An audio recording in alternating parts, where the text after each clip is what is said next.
Generally, we hear many ways of homeopathic method of prescription, and every so-called method gives some results, but not completely, only partially.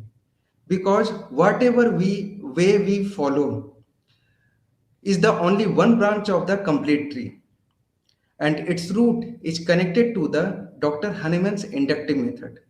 So either you are following, or any homeopathic physician is following constitutional approach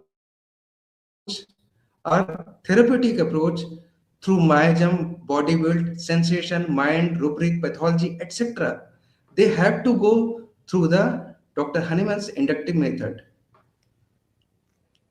And for this purpose, two types of case taking are given in the Organon of Medicine: generals for constitutional approach in aphorism 88 and its footnote, and particulars for systemic approach in aphorism 89 to 90 and its footnote, and 93 to 94 and its footnote. That's why Keynotes Modern and Classic Repertory is the world's first Hahnemannian repertory that follows the complete method of Organon of Medicine. It is divided into two parts according to case-taking guideline of Organon of Medicine.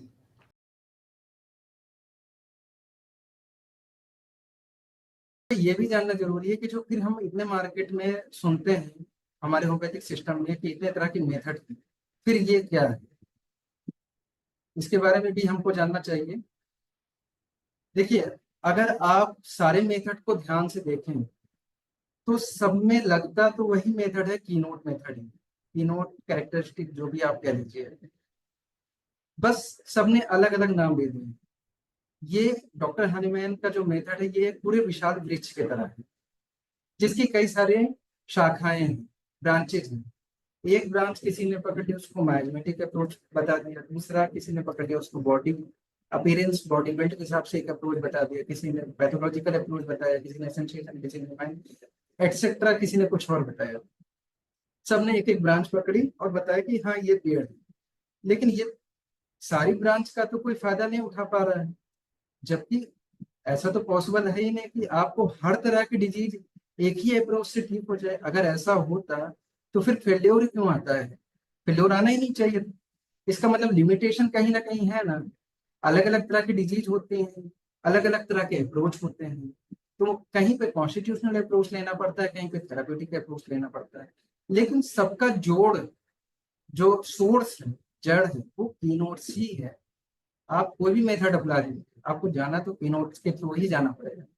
अब यहाँ therapeutic और constitutional का मतलब क्या है? देखिए, therapeutic का बहुत गलत इंटरप्रिटेशन है हमारे होम्योपैथिक सिस्टम में, जबकि मैं अभी आपको रेफरेंस के साथ यहाँ पे दिखाया, एक बार फिर से मैं आपको दिखा देता हूँ।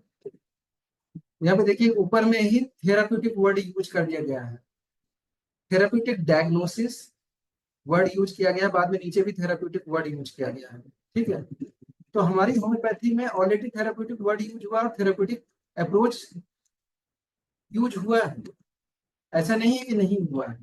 लेकिन थेराप्यूटिक का मतलब क्या है, इसका इंटरप्रिटेशन गलत किया गया। थेराप्यूटिक का मतलब होता है जब कोई नेचुरल डिजीज बॉडी में होती है तब हम थेराप्यूटिक अप्रोच लेते हैं, और नेचुरल डिजीज जब बॉडी में होती है तो एक ही डिजीज होती है बॉडी में, एक साथ कई डिजीज नहीं होती है।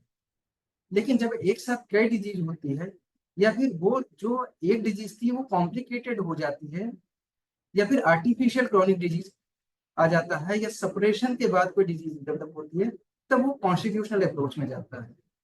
ये हमारे अलग अलग अप्रोच अलग अलग डिजीज कंडीशन के अकॉर्डिंग होता है, ये होता है थेराप्यूटिक अप्रोच। नहीं तो अगर थेराप्यूटिक अप्रोच ये नहीं होता तो जितनी भी थेराप्यूटिक नाम से किताबें बनी हैं वो तो एक पेज में खत्म हो जानी चाहिए थी कि बीमारी का नाम लिख दिया, एक लाइन में 2-3 वैक्सीन लिख दी। लेकिन वो सब तो बल्क में है, किताबें पन्ने उनके बल्क में है, अच्छी खासी लिखी हुई है, तो वो अलग अलग स्टेज अलग अलग कंडीशन के हिसाब से मेडिसिन लिखी हुई है। इसको बोलते हैं थेराप्यूटिक अप्रोच, और ये जनरली नेचुरल डिजीज में ही मिलता है, चाहे वो एक्यूट हो चाहे क्रॉनिक हो।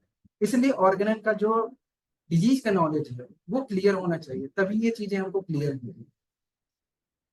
और ऐसा नहीं है इसके बारे में कोई गाइडलाइन नहीं दी गई है। इसके बारे में गाइडलाइन भी दी गई है कि हम इस तरह के थेराप्यूटिक और कॉन्स्टिट्यूशनल अप्रोच में हम किस तरह की केस टेकिंग को फॉलो करेंगे।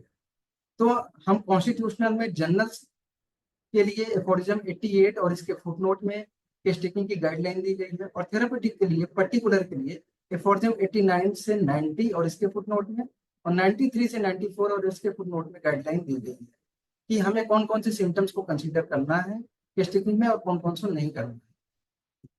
और पहली बार इस मेथड को रिपर्टरी में इंट्रोड्यूस किया गया है, ऑर्गेनन के मेथड को, इस क्लासिकल मेथड को। पार्ट 1 यहाँ पे ऊपर देख सकते हैं आप राइट हैंड पे, जनरल कॉन्स्टिट्यूशनल अप्रोच में, और क्लिनिकल पार्ट 2 पर्टिकुलर यानी थेरापेटिक अप्रोच जो सिस्टमिक है, ये सुपर स्पेशलिटी डिपार्टमेंट और इमरजेंसी मेडिसिन के नाम से।